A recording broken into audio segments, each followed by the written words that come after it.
Hello and welcome to ChatNAPT with Chatterbots Chuck and Howie. Today's going to be a great day. We got a really good guest for us today. I'm extremely excited about it. I have a really old friend of mine that's going to be joining us. Howard, it's going to be a beautiful day here where I'm at. What's it like where you're at? It's a good day today. Tomorrow's my wife's birthday and it's going to turn colder, possible snow. How do you go from 75 on one day to freezing cold snow temperatures the next day? 2 days ago, we had snow on the ground as well. So this up and down is going to get me sick. It's going to be really hard for me to have any sympathy for you because we had tornadoes 2 days ago. Yes. So, you're not going to get any Crazy sympathy weather. from me. I miss where I was at when I lived up in the frozen tundra because we never had tornadoes up there. So I guess you give and take a little bit wherever you live in this country. You got to deal with the different atmospheres. So our guest today is Peter Unger. Peter is currently with IQEIS. He is the co-founder and executive director. Everyone knows him. I'm very familiar with A2LA. He was the A2LA President CEO from 1996 to 2015. Before that, he was with, back when it was called the National Bureau of Standards. We all know it now as the NIST. And with that, Peter, welcome to ChatNAPT with the AI Chatterbox. We are really glad you could join us and spend a few minutes with us talking about. Very, very proud to have you on as a guest today, Peter. Well, thank you very much, Chuck and Howard. Good to see you both. It's a beautiful day outside, and perhaps in some respects, 70 degrees today outside in Washington, D.C. Nice. I am very pleased, actually, to contribute to the whole effort for proficiency testing and the National Association for Proficiency Testing, NAPT. And serving on the board is a pleasure, and I'm looking forward to making contributions where I can. I've known of you for years, decades, and I've seen you at a distance in conferences in the past. I've been in metrology for 42 years, and I've attended these conferences since 99, so about 26 years. Mm-hmm. We haven't had a lot of direct interaction, but you've certainly had an influence on the businesses I've worked for over the years.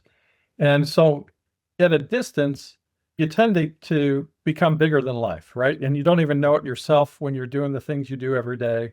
But to other people like me, you're bigger than life. So I'm a little bit starstruck having you on here. I'm so glad to have you on the board of directors as well. You have such a depth of knowledge that we need. So glad to have you here. Peter, I'm curious if we should tell the audience about your influence on me 30 years ago in how NAPT was even created. Well, as I remember, you approached me to talk about how you would develop a nonprofit membership organization like A2LA was to provide the PT service in the calibration area. And I'm more power to you. You actually pulled it off. I thought, yeah, that'd be great. I didn't think you'd ever be able to make money on it, so it's good that it's a nonprofit. Yeah, exactly.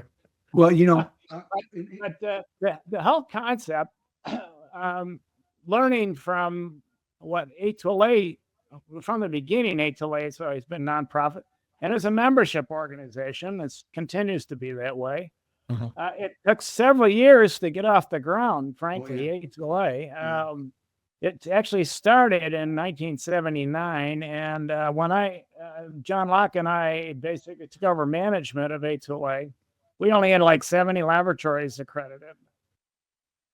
5, 6, 7 years after it was established, we finally got actually the automotive industry, led by General Motors, to actually require their suppliers, laboratories, to be accredited.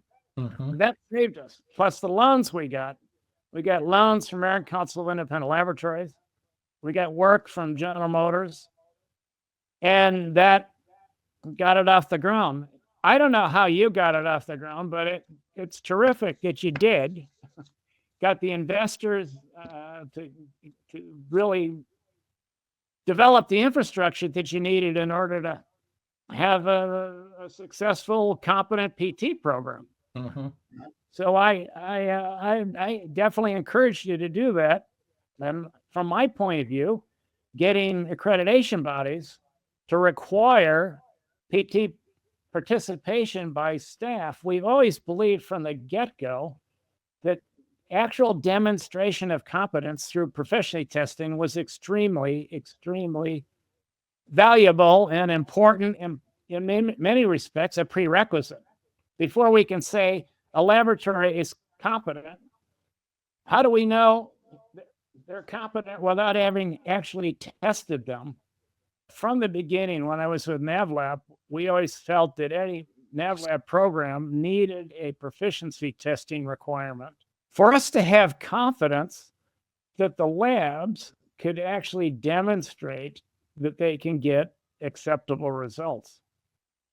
And that has carried over for the last 30, 35 years. And we got it endorsed internationally. It took a while. I know for a few years, the Europeans weren't that big on that, but we convinced them that that was something that was essential, and regulators. That is clearly where the rubber meets the road, right? To have that proven test, that blind study test, it was the right move, Peter. And thank you for pushing that to get that in place. We're still not there yet, frankly. In some areas where it is available, and I'm not necessarily just calibration. There are folks, particularly internationally, that say, "Well, yeah, it's available, but it's expensive," or "It's we can't send these PT items around across national boundaries. There's always difficulties with customs and dealing with those kind of issues, or you can't send around a regulated substance, or there might be import duties, tariffs put on. I mean, there are problems with operating internationally. However, for the United States, I think we're lucky, and NAPT is lucky to have, I think, a significantly large enough market to sustain yourself, and not worry too much about offering your services internationally. But you do offer your services internationally. Well, we do for Mexico and Canada only. We've had opportunities to go internationally. We run international ILCs for companies. We manage those for certain companies where we take their artifact and we ship it internationally. And you hit it right on the head, Peter. Those are nothing but a huge logistical nightmare with, importing through, customs, et cetera, et cetera. It is an absolute nightmare, and it's extremely expensive to do those. But we do manage those for what we call a private, endeavor. But yeah, but hey, but to that, I want to go back to the beginning, if you will. There's a lot of talk about exactly how A2LA really, I'm half Italian, so I want to use the word major bones. Can you share with the audience exactly, what made, when you and John got together, what was your biggest thing that made A2LA, take that next level, up? I think I know what it is, but I'm not sure if I'm correct or not. So could you share with us what you guys did? Well, personally, John Locke and myself pulled out our retirement from government to fund us for the first year or two. We got loans, again, from the ACIL. We got some contract work with General Motors. And General Motors, we got a champion to promote A2LA. Yeah. Within General Motors, convinced all the divisions of General Motors, we're doing all these second-party audits of laboratories with guys that don't know the technology, or they're not experts in the testing. We don't do a good enough job. We need to rely on a third party, A2LA, to do accreditations with technical experts so that guy, Chet Grant, was critical to getting General Motors to actually require the laboratories of their supplier network, which is huge, to require accreditation. That got us off the ground because then we could get enough income to support a staff of 3. And then, of course, we grew it into what it is today. Sure. That's phenomenal. But that was critical the first couple of years. We needed 3 people. I spent a hell of a lot of time on the road developing assessors. Yeah. That was awesome. That was actually, to me, it's number one. Aside from having proficiency testing available, but number one was to have competent assessors to do the face-to-face determination of whether or not the labs were meeting the requirements and demonstrating competence. And it's not like at that time you didn't have a pool of people to draw from. You had to build that yourself, didn't you? That I learned a hell of a lot from some really fantastic assessors as to what was good to do and what isn't so good to do. We got involved in training assessors and recruiting. Again, to me, the number one quality issue for accreditation is the quality of assessors, the face-to-face interactions at a laboratory, to making sure that everything is in place. The laboratory can demonstrate competence and have some commitment, management system commitment to keep it in place and competent. We're very fortunate, again, to have folks coming out of the industry to provide those assessor resources.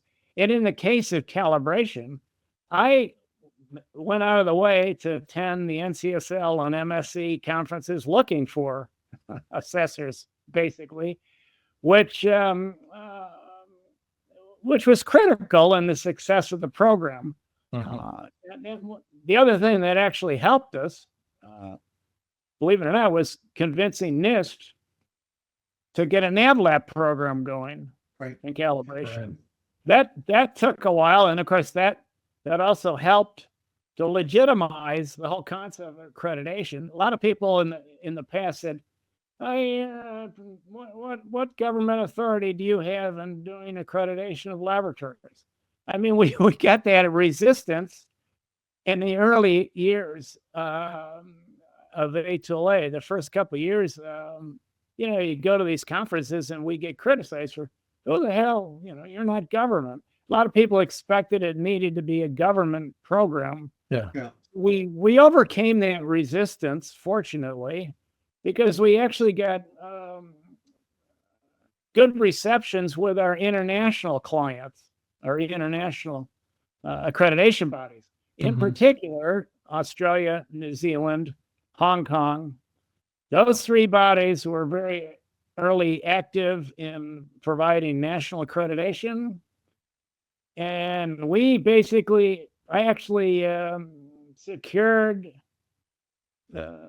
their lead trainer for assessors to come over to the United States to train our assessors, and actually trained me and John Locke and the others to basically, it was a technology transfer, particularly from Australia. Australia's program started after World War II, and it was basically generated by private sector laboratories that got it started. A2LA is the same thing. American Council of Independent Laboratories basically created A2LA, and they funded it at least the first few years before John and I took over. I think we only had when we took over, we had, I think 70 laboratories accredited, and that was when A2LA started, I think 1978. This was 86, 8 years later, and only had 70 labs for accredited, which was, enough to maybe support a couple people. But we needed to get bigger and more. We needed to get people to use or require it, and that was critical. The automotive industry, particularly General Motors, basically saved the whole system. So my question is that this expectation that it needed to be a government entity for the accreditation? Where did that come from? Is that because many other countries only had a government entity? Yeah. Well, definitely in Europe, there was generated by government, and most of the bodies in Asia are supported and generated by government. If they're not generated by government, they're getting government subsidies, especially for international participation. I'll never forget visiting. I think it was NCSL at a board meeting of NCSL. I'm trying to remember the name of the guy that was the chair. He explicitly said, "Why? Who the hell do you guys think you're, to do accreditation?" We had. You stuck with it. You broke through that. My mind. He lives in Florida. Been retired. He's a consultant, or has been a consultant, and I'm trying to remember his name. But anyway, not that it matters. It was a legitimate question. Sure. What the hell? Why? What makes you think you should be judging the competence of laboratories? And that's a good point. Fortunately, the standards that were written never specified that it had to be government. In fact, ISO, fortunately, has a definite policy that we do not dictate any form of organizational requirement, private sector, public sector, nonprofit, for-profit, so that accreditation bodies can be for-profit, they can be government, they can be nonprofit. There is no restriction. But regardless of doctrine, perception can override that, and that's what you had to break through. So I commend you on that. That was a hard barrier to break. I can tell you, by the way, in my experience at NavLab, and probably we shouldn't capture this. We had a program for asbestos, right? Accrediting asbestos laboratories to support cleaning up public schools and for asbestos removal. And the NIST at the time, I guess it was MBS at the time, developed a proficiency testing program. And we started out, everybody, before you could get accredited, you had to pass the proficiency testing. Well, it turned out a whole bunch of the laboratories failed the proficiency testing and, of course, denied them accreditation. Well, the laboratories that failed went to Congress, lobbied the Congress to lobby the NIST director or the MBS director that this was unacceptable. You shouldn't be kicking us out. We're legitimate businesses, da-da-da-da-da. The PT program was not legitimate. It wasn't run properly. It was too strict, whatever. And we had to withdraw. We had to basically withdraw the PT requirement and accredit everybody. Political pressure. And it's like, no, you know what? Maybe it shouldn't be run in the government. Maybe it should be in a private sector where you have people committed, a membership organization that are committed to doing the right thing. Right. And that's exactly what any PT is. Yes. They are people that, right? From my perspective, you guys are committed to doing the right thing, to providing a service that is of value, is value added, to assure and demonstrate that laboratories are competent to produce decent calibration results. And that to me was the advantage to A2LA. And we were able to convince actually a lot of private sector types like General Motors that was the way to go. And we had to be very careful about writing unrealistically PT requirements. That was, again, that example was so evident that, geez, if we're subject to political pressure, that is just fundamentally unacceptable. Well, you take a life lesson like that or a business lesson like that, and you turn it around and make it work. And that's exactly what you've done. Both of you. Yeah, Right. just I don't know.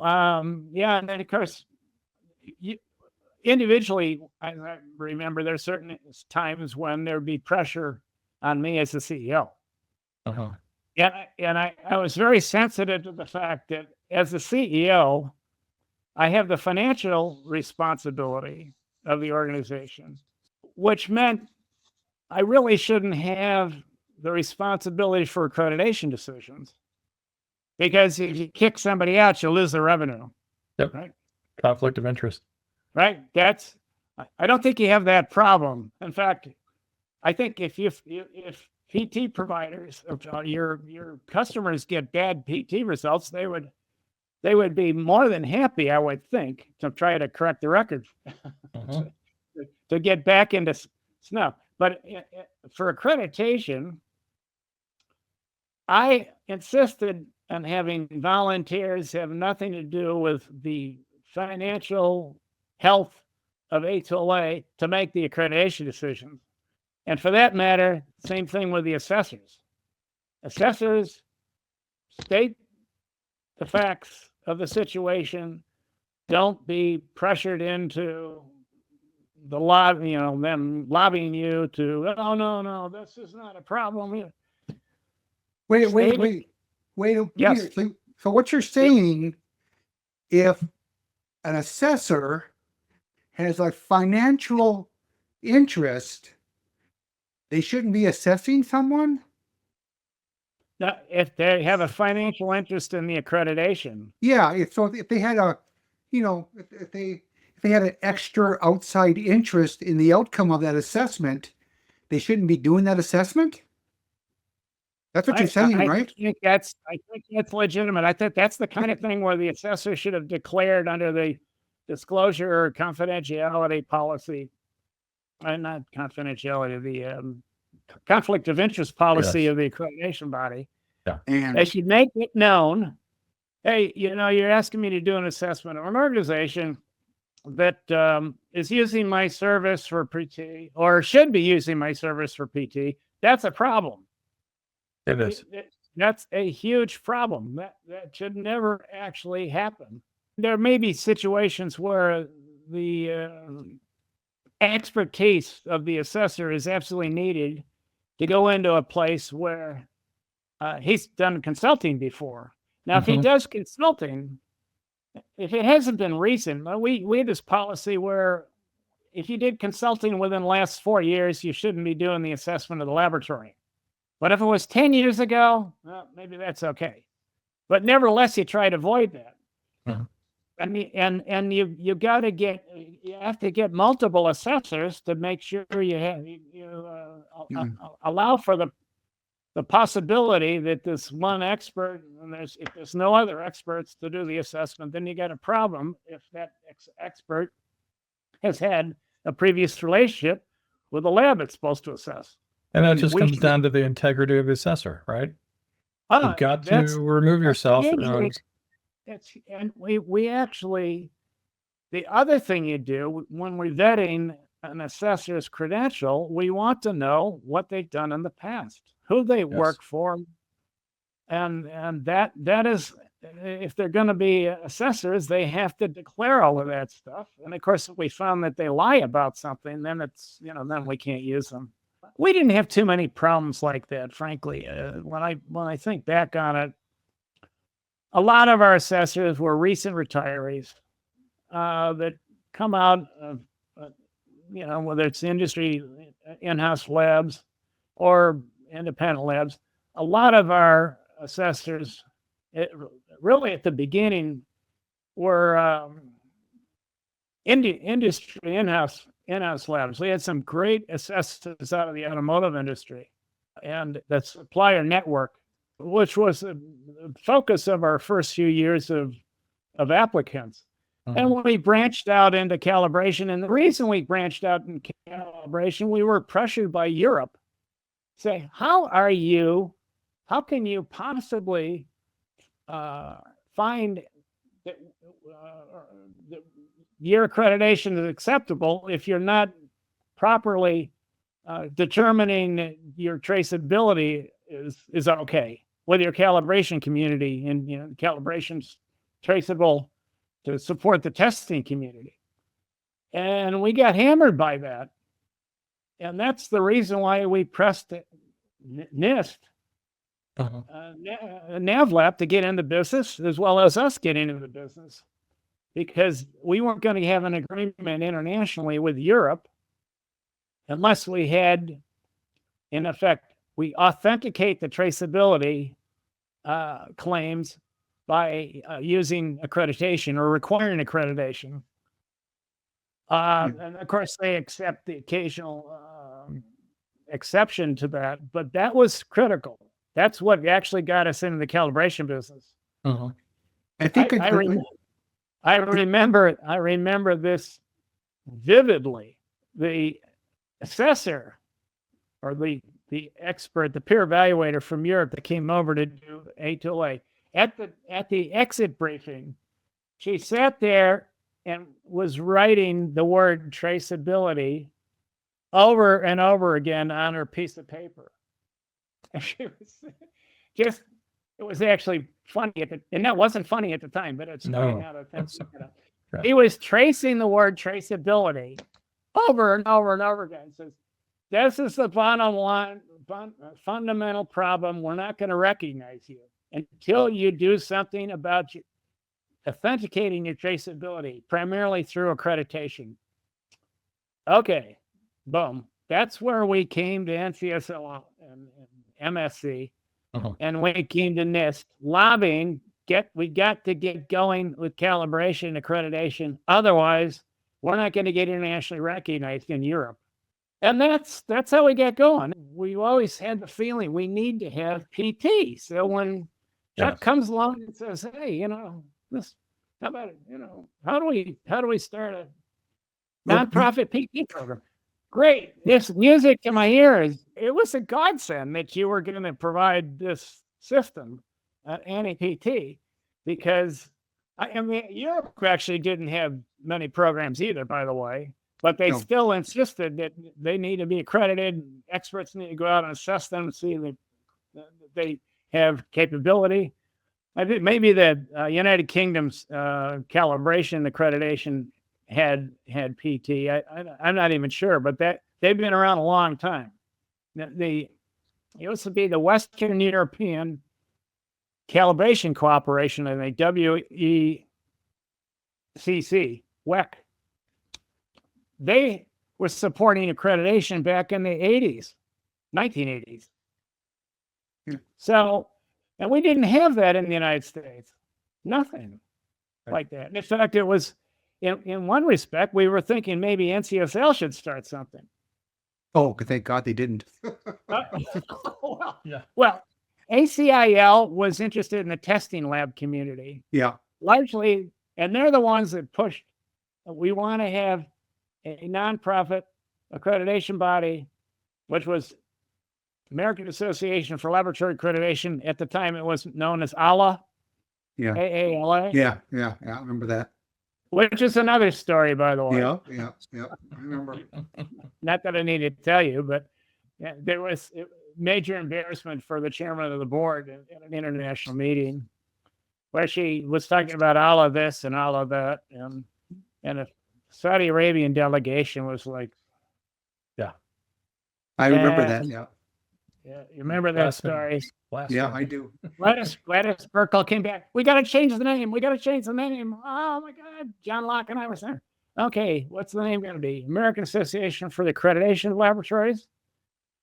National Association for Accreditation of Laboratories was NALA, or National Association, NAL, NAAL. And then at the board meeting, when we present these three alternatives for changing the name,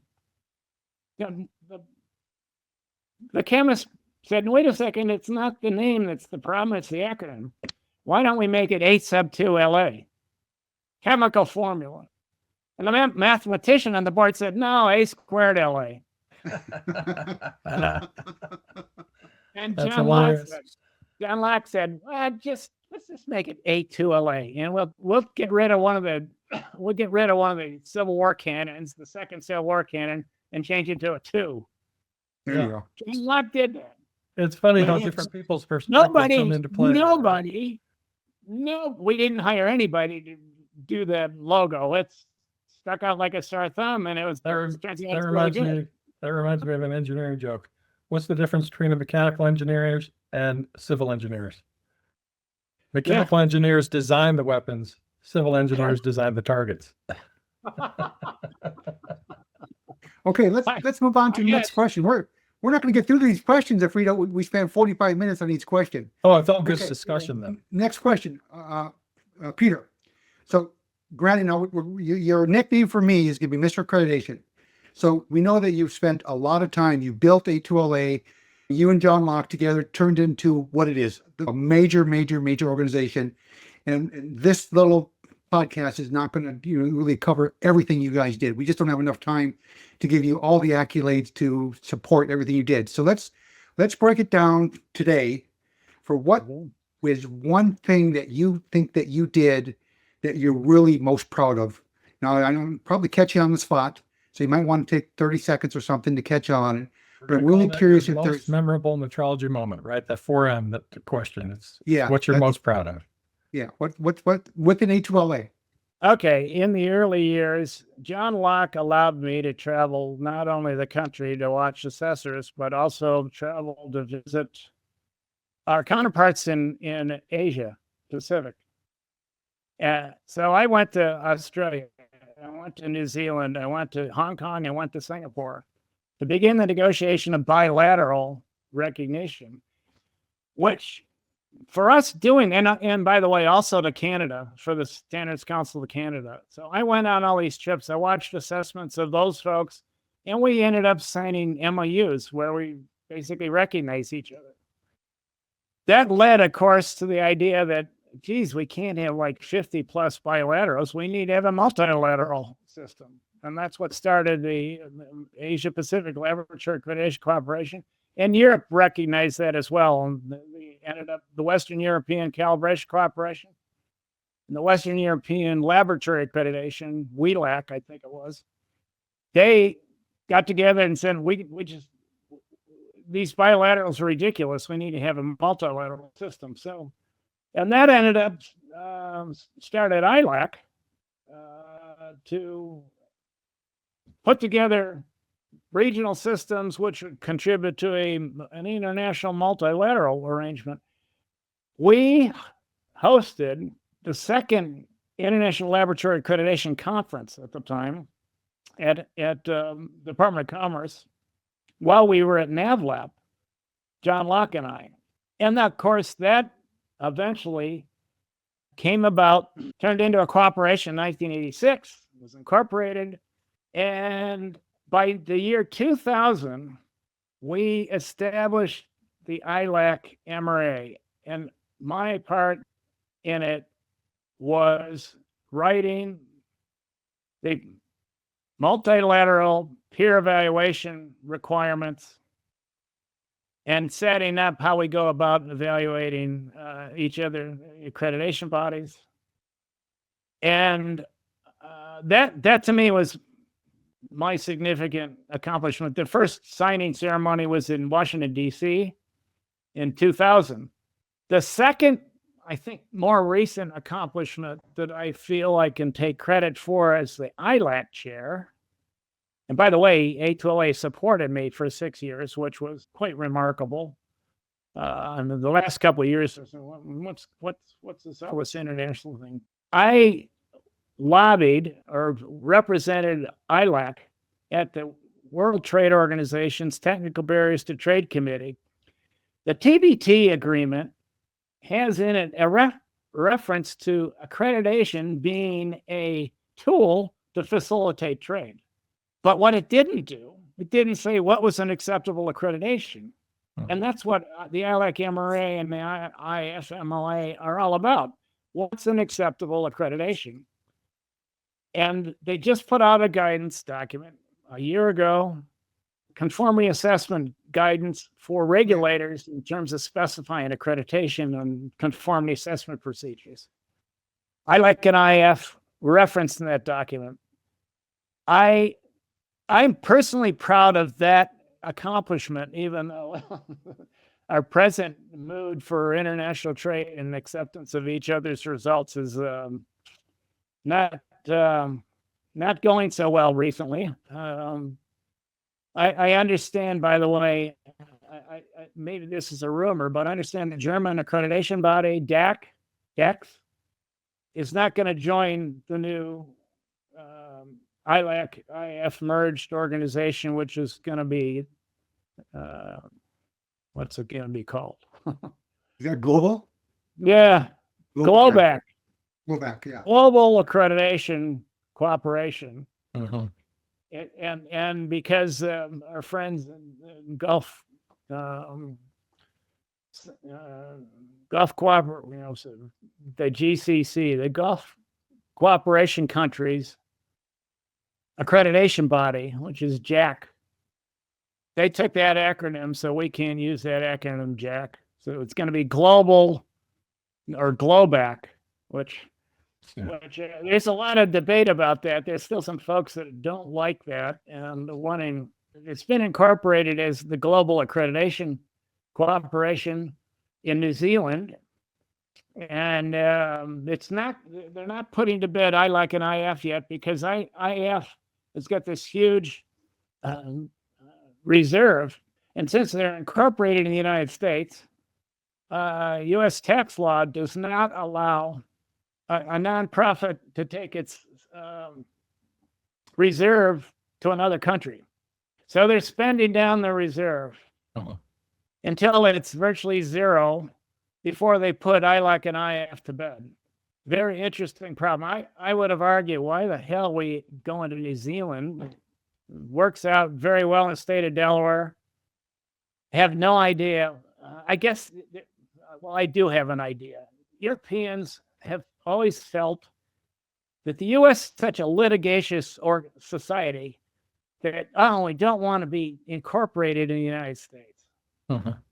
Which, of course, they don't understand that where you're incorporated has nothing to do with whether or not probability of you getting sued or not. Has absolutely nothing to do with it. But it's the Perception. It's the perception. Yeah. We can't be incorporated in the United States. It'll expose us to litigation. No. So is that potentially what's driving Germany away from joining that? I could not convince them otherwise. Yeah. In fact, they incorporated ILAC in the Netherlands, which was presumably the best place within Europe, but incorporated for $50 in Delaware, absolutely no limitations. I mean, everybody incorporates in Delaware because their law is the least bureaucratic set of regulations of anywhere in the country. The only thing you had to do was make sure you report your nonprofit status to the IRS, right? Your 990. 990, yeah. You make sure your 9 is reported, and right. I don't know what you have to do. You're incorporated where? Minnesota? Yeah, NAPT is Minnesota. Yeah. So, and I presume that doesn't cause you many problems. Yeah. Well, like you're trying to shelter money for going back in the Cayman Islands or something, right? What's the big deal about Delaware? Yeah. So I just think what's going to happen internationally, I'm not quite sure, but it's a bad sign if the Germans are going to drop out of the system. Yes, it is. What I'm concerned about is they have been complaining vociferously about U.S. accreditation bodies providing accreditation in Germany. It's not just A2LA, it's ANSI or ANAB, it's PGLA, it's IIS, and they're, of course, we undermine them because they're much more expensive than a lot of our accreditation bodies. Well, as I understand it, Germany is just using German accreditation and nothing else at this point. Yep. There's they're adamant. In fact, the other countries are adamant about they don't want competition. Yeah. They have argued to the European Commission many years ago when they decided to put out a regulation that there's only one body per country, no competition is allowed. And there have been cases. Well, in fact, the calibration laboratory at the U.S. base in Canada, in Germany, our U.S. Army calibration lab wanted to get accredited by A2LA. And they also provided services to German testing labs. I was approached by them to lobby the German accreditation body to accept their accreditation, our accreditation, as acceptable traceability for the German requirement for, and they at the time accepted it. I don't know what is happening. Recently, my understanding is there's been a lot of complaints, and they're going through ILAC in particular, complaining about U.S. bodies operating in Europe. And of course, they're refusing to accept the MLA agreement, the MRA agreement that A2LA's accreditation in Europe, no, it's not acceptable because you're violating the competition requirement. And the thing that really bugs me about this is the reason why they did this. Their public reason was competition will lower quality. The real reason was they're protecting the markets for the small countries, the Slovakias of Europe. Yeah. That was the real reason behind it, because the UCAS and the Netherlands accreditation bodies dominated in Europe, and all the small countries complained about it, and they wanted to shut down the market and have their market completely monopoly. Yeah, monopoly. That's the word that was ringing in my head. Okay, we need to move on to Howard's favorite part of the program. This is where Howard gets to ask you some blitzing questions about personal questions. Yeah, more fun questions. More fun questions. I say questions. Yeah, you have extensive commitments, Peter. You travel a lot. How do you fit in any hobbies, and what are your hobbies? Say that again. How do you fit in hobbies, and what do you do for hobbies outside of traveling and all of the commitments you have for work? What kind of things do you do in your off time? Let's see what I do. I work out a lot. Oh, do you? I work out. I play golf. I hike.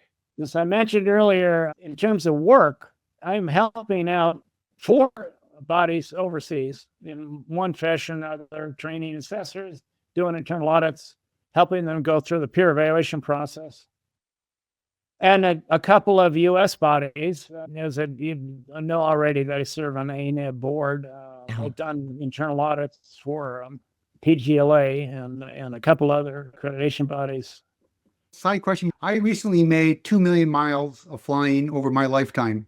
I must be a novice compared to how many miles you got. You must be like 5 million plus. No, I know I've hit the 2 million mark, but I haven't kept track of. No, it's. You've got to be up there. Good question. No, I don't think it's.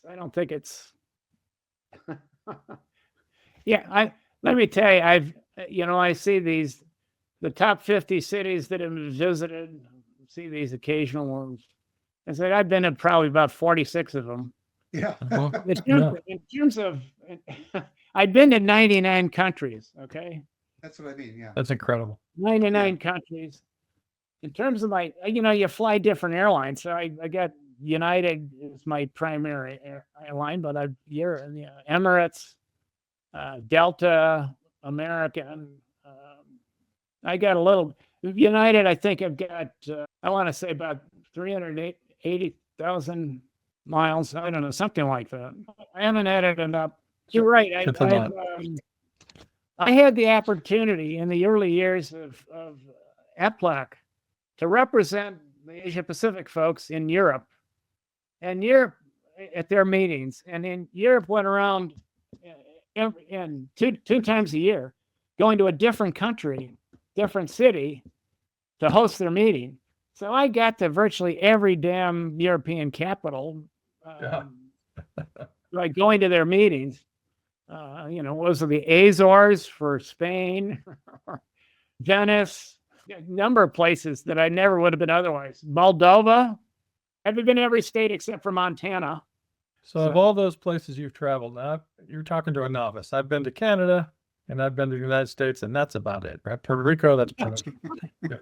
So we may be taking our first trip to Europe in September. But of all those places you've gone around the world, what are the 1 or 2 top places you say I should never miss? Oh my gosh, Paris and Vienna. I love those cities. And I Rome and Venice, unique cities. That's Barcelona. Amsterdam is interesting. And also, of course, London, Copenhagen. Yep. Oslo.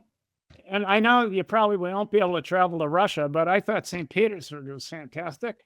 So we'll probably be going to England, Portugal, and Ireland when we go in September. My wife's top destination worldwide, she wants to go to Italy. So that'll probably be our travel next year. No, Italy, when I was 21, between my junior and senior years in college, I took a train trip around Europe. Landed in Paris, went to Barcelona, Madrid. I did the tour around Italy, stopped in Pisa to see the Leaning Tower, did a whole bunch of things in that when I was 21. I think that wedded me to being involved in international stuff. It was sure. It was what was interesting about the outcome.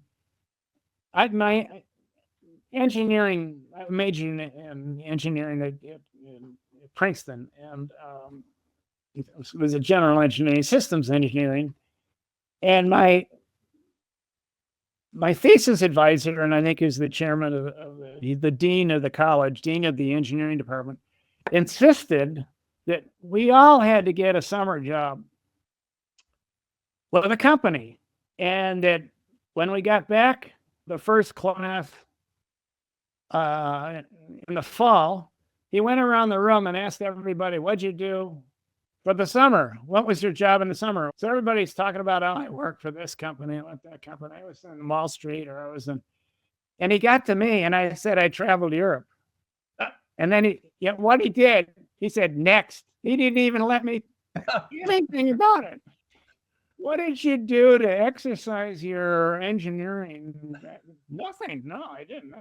I saw the world. I want to thank our guest today, Pete. We have to have you back. Howard, any last words that you have? I have a philosophical statement to make. I wonder if the person who designed the drawing board got it right the first time. Let that sink in. All right. So with that being said, we want to thank our sponsor, NAPT, for funding this. And remember, proficiency testing, it's the only true way you can ensure you have technical competencies by passing a PT test. If you don't use NAPT, participate in some other PT program. I look forward to seeing you on the next podcast. All right. Take care. Out. Thank you very much.